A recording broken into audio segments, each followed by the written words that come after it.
And then the perfectionists, so we struggle with this with some teams where, and this happens a lot when you're trying to build apps for the store, for mobile, because you really have to get things much more perfect to get it polished and released, versus in the web world where we can get something out that's less perfect and to a smaller group and then iterate over it and make it better and better.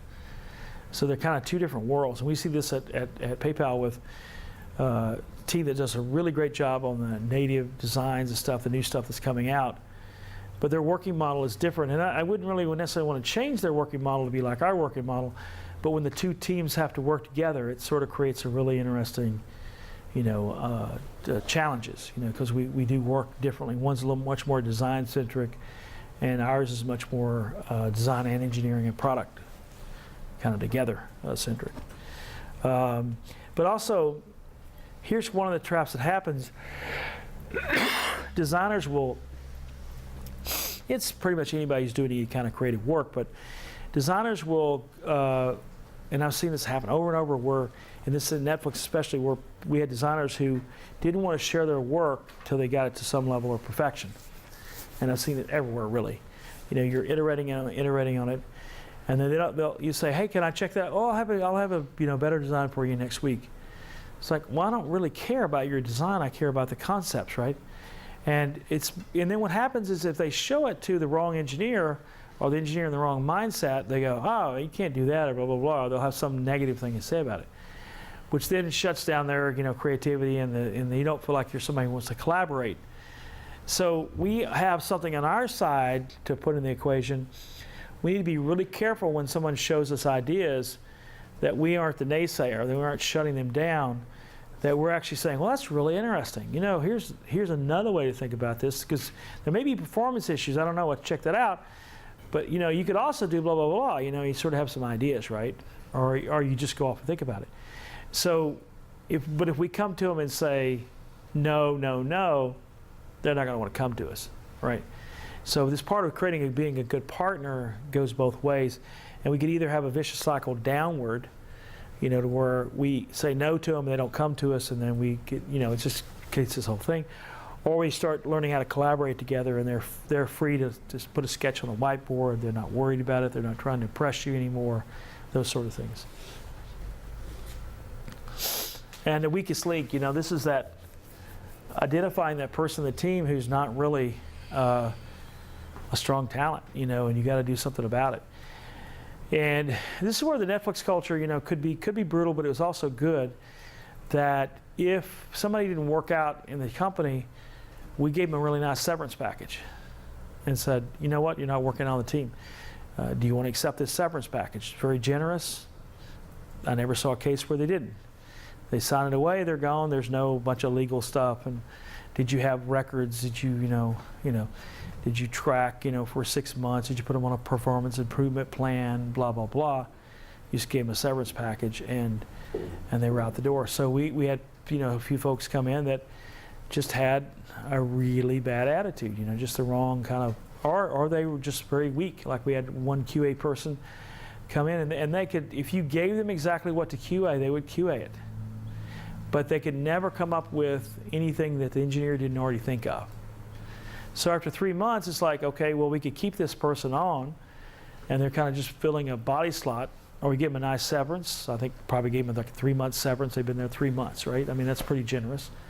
You send them on the way. They're of course they're bummed they lost their job, but they have found another job before they end in Silicon Valley usually. And you get a person, and as a manager, you're much more careful about who you hire to bring the next person in, because it's kind of painful to have to go rehire again, right? Instead of covering for it and have this person and all the attention and time you spend on it. But this doesn't always, most companies don't operate that way. I have to function differently somewhat in PayPal.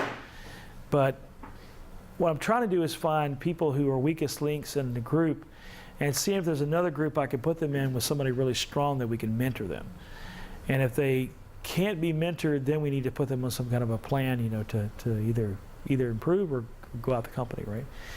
Because at the end of the day, I mean, our customer experience is going to really hurt by having one person. One person in the team can start creating a bunch of crappy code or crank out some really bad designs. We had that one person I mentioned earlier in a team had come up with, would not listen to the rest of the team, was insistent that their idea was the right idea for this one part of the experience. There were 2 stages in this experience. And this person was insistent that this was the right idea.